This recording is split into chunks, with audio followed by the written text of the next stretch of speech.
कभी आपने सोचा है कि समय सिर्फ बीतता नहीं बल्कि घूमता है? हाँ, समय कोई सीधी रेखा नहीं, एक चक्र है जो बार बार खुद को दोहराता है। यही है काल चक्र, वो रहस्यमयी सिद्धांत जिसे समझना शायद मानव जीवन का सबसे बड़ा रहस्य है।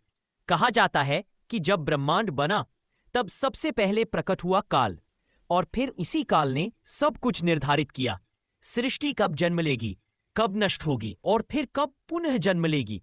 ऋग्वेद में कहा गया है कि कालः सर्वं भवति, यानी समय ही ब्रह्मदे, समय ही सृष्टि करता है। सनातन धर्म के अनुसार समय का एक नहीं बल्कि अनंत चक्र चलते हैं, सतयुग, त्रेता युग, द्वापर युग और कलियुग।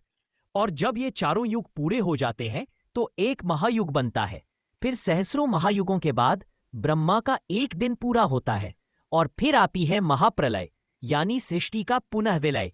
सोचिए, हमारे लिए जहां एक दिन में 24 घंटे होते हैं, वहीं भगवान ब्रह्मा के एक दिन में अरबों खरबों वर्ष होते हैं। क्या आप कल्पना कर सकते हैं कि हम जिस पल में जी रहे हैं वो भी उस विराट कालचक्र की एक बूंद मात्र है? पुराणों में वर्णन है कि यह चक्र न कभी रुकता है न कभी थमता है। हर युग में धर्म घटता है, अधर्म बढ़ता है और फिर कोई अवतार आता है संतुलन स्थापित करने के लिए।